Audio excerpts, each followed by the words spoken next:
Hello everybody, welcome back to my channel. I'm Andrea. It's nice to have you guys here. Today I have kind of a special video. I'm excited to do this. I have now been officially doing YouTube for over 2 years.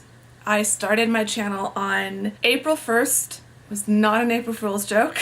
2016. So April 1st, 2018 marked the 2-year anniversary. So I've been doing this for a little while. I thought, now that I have been doing this for so long, it might be fun to do some tips for making your own YouTube videos if you are interested. I thought it would be fun to give some of my top tips, if you will, and I've broken these down into kind of technical tips as well as general tips. I've got my laptop here with my notes. I'm just going to dive right in, and hopefully this will be helpful to any of you who are considering starting your own YouTube channel. I always encourage people to do it. If you are interested in it, you'll never know for sure unless you try, so just jump right in and give it a shot. Despite it being way more time consuming than I thought, I also love it way more than I thought, and it's been probably the best decision I've made in the last 2 years. So going in straight into the technical tips, the first thing I always say is keep your technology simple. As long as they can hear you and see you, you're good. Do not spend money on your YouTube channel when you first start. Do not invest any money unless you are really getting into it and know that you are willing to spend the time on it. So it's not something that you have to spend a lot of money on from the start and then hope it works out. I still have never purchased any lights. I live in Arizona. The sun shines pretty much every damn day. I think there's been a handful of times where I've not been happy with the lighting and had to refilm, and that was always my own fault for just filming later in the day. Even on a cloudy day, I have enough light coming in through my windows. I've got a large window over here, and I've got a large window next to that's on my balcony, and so depending on the time of day, there's always light coming in one of those, but it's always been more than bright enough. I usually have to adjust the little thing on my camera. I think it's the ISO, just to reduce how bright it is, or it's very easy for me to get kind of very washed out. I don't have a microphone. I've never bought an external mic, partly because I don't need my air conditioning to be picked up any better than it already is.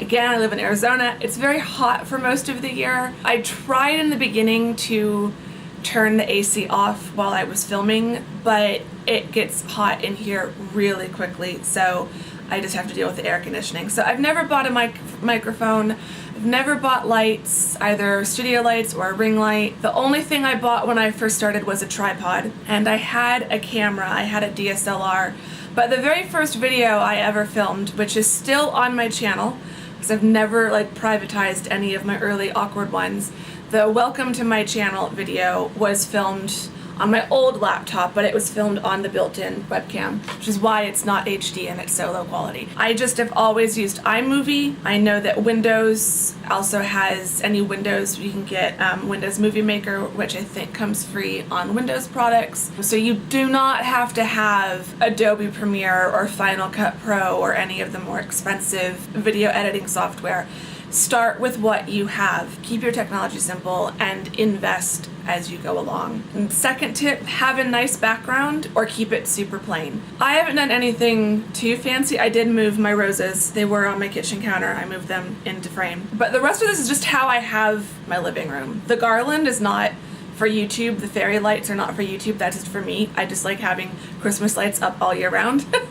And I like having some kind of floral or greenery garland, so I've got the flowers for now, and then in the fall I switch to something fall themed, and then in winter there's pine garlands. You know, I've got this nice little corner of my apartment, but there's a reason I don't face any of the other directions, because they're not as pretty and they're very distracting. I would never have a laundry stand right here with my laundry drying. I either have a nice area that's, cleaned up and looks nice, or just put yourself in front of a blank wall. You don't want anything to be super distracting. You want to have it either be a nice designed background or just keep it really plain. Third tip, don't be nervous. Think about your community watching your videos and imagine your friends as if they're on the other side of the camera. And this goes into the fourth tip, which is when talking to the camera, look directly into the lens not into the screen. So on the Olympus pen, there's a flip down screen. So I'm looking at the screen right now, and now I'm looking at you guys. Looking at the screen, I'm looking at you guys. I like the flip down screen because it's less noticeable. It's usually a bit more noticeable if the screen is up or to the side.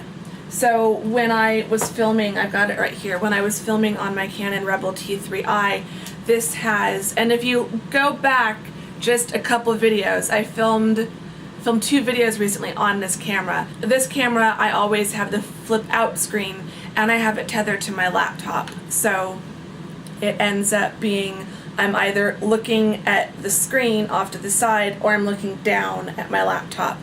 That doesn't help you. You want to look not in here, not on a flip up screen, not on a flip down screen. You want to look right in here. And I'm looking at the screen as I'm saying this so I can see where I'm pointing.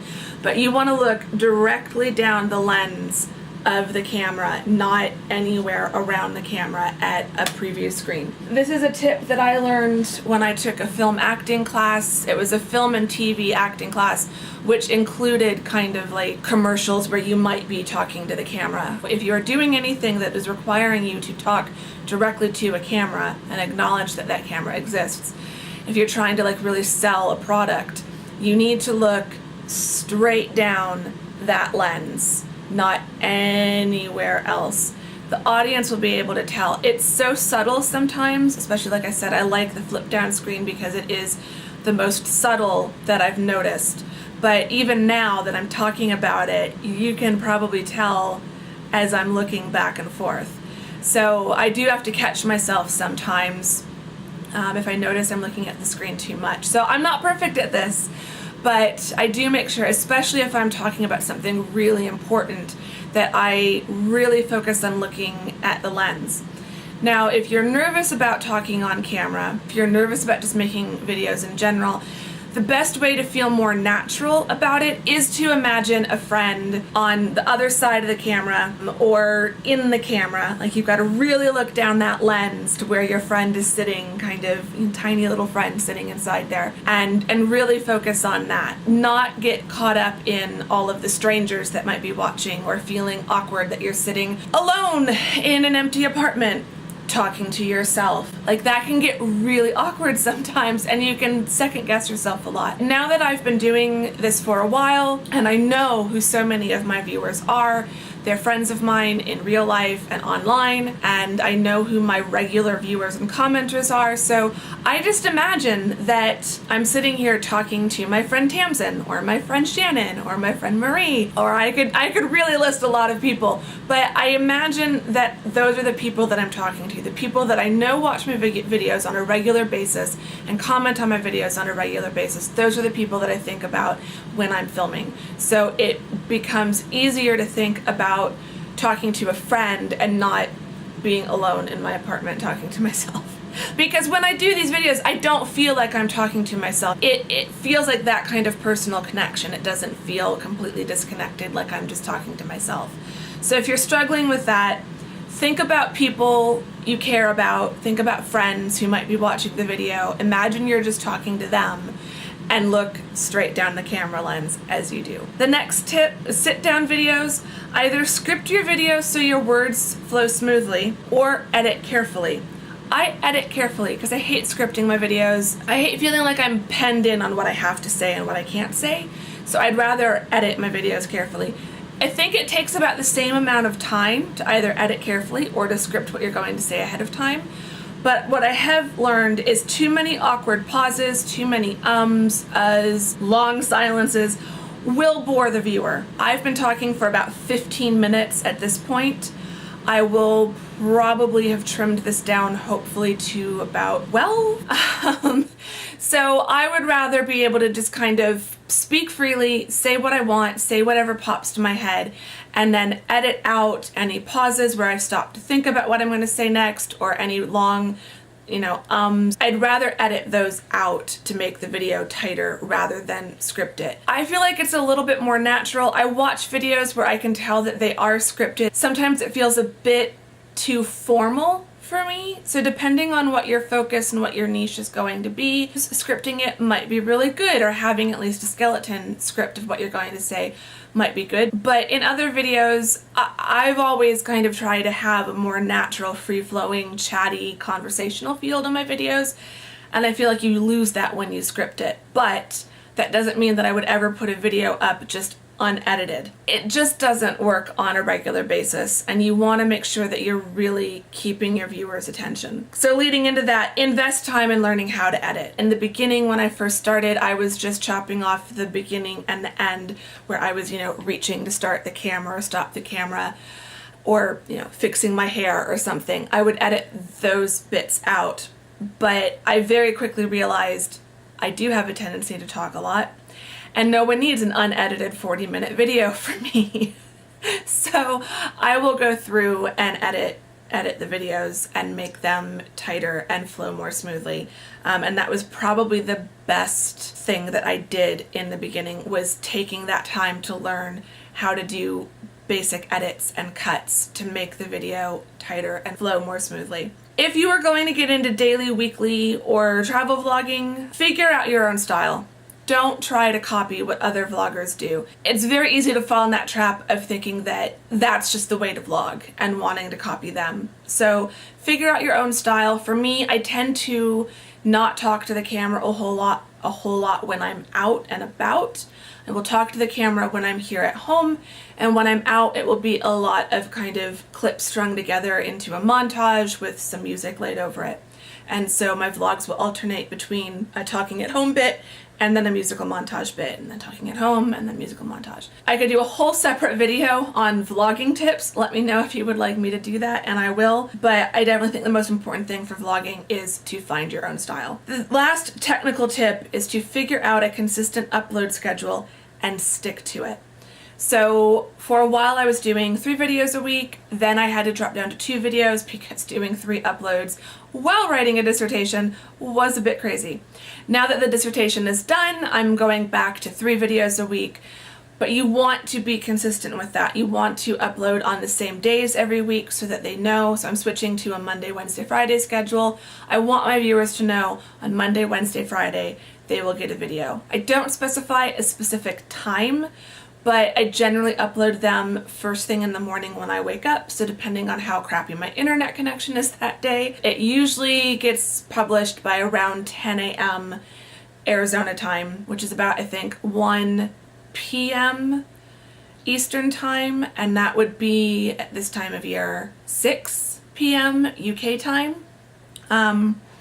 So unless you're living on the complete opposite side of the world where it's, a 15-hour time difference or something, I'm still getting them up at a decent time. So figure out a consistent upload schedule, stick to it. Your audience should know roughly when they can expect a new video from you. And so don't commit to an upload schedule that's going to be too crazy. If you've got a full-time job or a part-time job and you're a full-time student, don't try to do 5 videos a week. You're not going to be able to keep to that. Going into general tips for kind of getting into the community, make content that you care about. Do not fall into the trends. If there's a trend video that you think sounds really awesome, then absolutely go for it. But don't try drafting in a boyfriend or a friend to do my boyfriend does my ASOS haul, or my mom does my ASOS haul. Like, if you don't shop on ASOS to begin with, or any haul, if you don't do a lot of hauls, or if you don't want someone doing your haul for you, like, I would never really want to do that, then don't do it. If there's a trend video that's going around, don't feel obligated to do it just for the views, because it can always, the viewers can always tell when you're doing something just for the views, and it's the biggest turnoff as a viewer. So just because everyone's doing the whole buy the cheapest item from a luxury website, or what's another popular one, buy the lowest rated item from a website, why would you spend money on something that you don't absolutely want. Like, that just baffles me. So I would never do those videos. I work hard for my money, and I'm going to spend my money on the things I actually want. I'm not going to spend it on just some gag for a video. Don't feel like you have to do story times or crazy hauls or crazy challenges. I've never done a challenge video because I don't even watch challenge videos. So if it's not something that you believe in and that you care about, don't make it. Stick to what you are genuinely invested and interested in. So the next tip is find your people. Find your new YouTube friends. I was a little bit surprised when I started YouTube. I wasn't expecting to get 100 subscribers or nearly 100 subscribers before I made my channel publicly known to all of my friends and family. I thought I would get 10 subscribers if I was lucky, and then I would get a big influx of subscribers when I did go public with my channel, because I thought, of course, all of my friends and family would subscribe. I think I picked up 6 subscribers when I told my friends and family. So your friends and family are not going to be the automatic subscriber base for you. So you need to find your new friends on YouTube. You want to dive in, you want to participate, you want to engage, you want to watch other YouTubers' videos, comment on them, find other YouTubers who are around the same kind of subscriber number as you, or who have been on YouTube for about as long as you, and for the love of God, do not engage in sub for sub. I feel like sub for sub becomes the bane of your existence the longer you are on YouTube. It's obnoxious, it's annoying, it's not authentic or genuine. I tend to just ignore sub for sub requests these days as spam. A lot of those comments do get put into my held for review because they are potential spam comments. Leave genuine, thoughtful comments, because if you're leaving a comment, a very kind of typical style, and you will see this when you start, every YouTuber has gotten these comments at some point, especially in their first year or so. With your channel right now. You are just the best YouTuber ever. I just think you're gorgeous and you're amazing and your videos are so super cool. I have a channel too. You want to subscribe and be YouTube friends? And then there's usually a lot of exclamation marks and a lot of emojis. And it's a lot. It's intense. And it's completely ungenuine, because you will see that exact same comment word for word, copy and pasted onto all of your other YouTube friends' channels. Because the small YouTuber community, vast as it may be, is made up of many, many, many small little clusters and circles of linked channels and friends.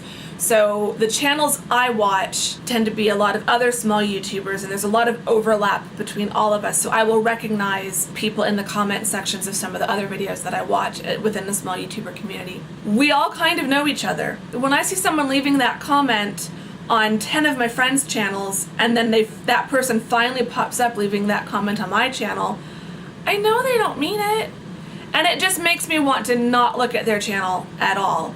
So my advice is to genuinely and authentically engage with other people's channels. If you are watching someone and you feel like you've got a similar kind of style, similar focus to your channels, it's perfectly fine to say, you know, I really loved your video, I loved when you talked about XYZ, or I thought your opinions on product A was really accurate. You know, by the way, I'm a new YouTuber, or I have a YouTube channel as well and I do similar videos. Find some way of linking or just signaling that you have a channel, you make similar videos, they might want to check it out, but never make your subscription to their channel contingent on them subscribing back.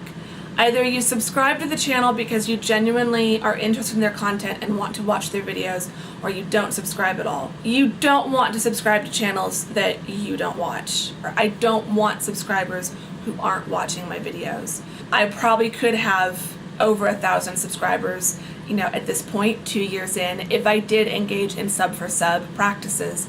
But then what's the point of having 2,000 subscribers if only 500 people are watching your videos? You want to be aware of that. So you want an audience that is genuinely engaged in your content, and the way to get that is to genuinely engage with their content and be a good overall community member. My second to last tip, Don't give in to the negative talk about YouTube dying or changing or how some previous year or era of YouTube was better. I'm going to do definitely a separate blog post on this topic. I can also do a related video on this topic if you would like.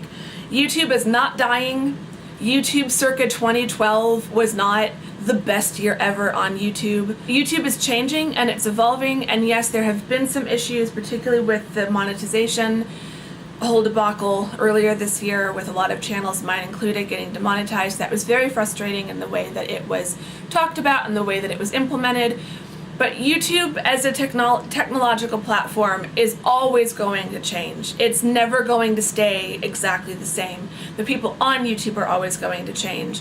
Just because something is changing doesn't mean it's dying, and doesn't mean that it's not worth still participating in. So I've got a whole separate rant on that. I will spare you of that today. But don't give in to that. And that leads into the final tip, which is do it for the right reasons. If you are making YouTube videos because you genuinely love making YouTube videos and engaging in this community, then who cares if a bunch of people who've been on this platform since 2012 think it's changed so much and they all want to jump ship. It's easy to get caught up in the drama, but if you are doing it for the right reasons, which for me, I just love making videos and I love engaging with my community, both the smaller community here within my channel, as well as the broader kind of small YouTube community that my channel is situated within. I love watching other people's videos and commenting on their videos. I love replying to comments on my videos.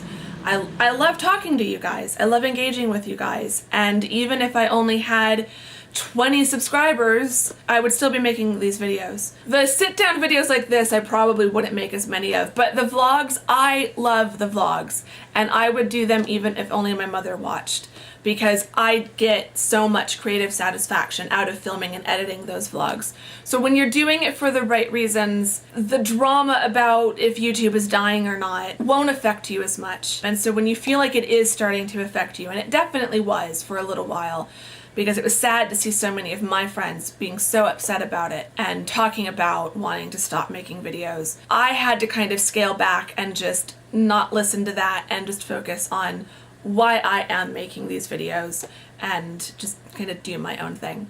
So do it for the right reasons, do your own thing, engage in the community, talk straight into the camera lens, and you will be just fine. So those are my tips. I did just also post a related blog post on the 12 lessons I've learned in my second year on YouTube. I will have that linked down below, so you can go check that out. It's different things, slightly different things from what I've been talking about today, and they might also help. What are your lessons that you've learned, or what are your top YouTube tips? If you are a fellow creator, I'd love for you to put those down in the comments. If you are not a creator, what are the things that I've mentioned that I do that maybe you've noticed and really appreciate? Or just simply say hi in the comments, because you all know I do really love talking to you in the comments. I will see you all soon in the next video. Thank you very much for watching this one. Bye-bye.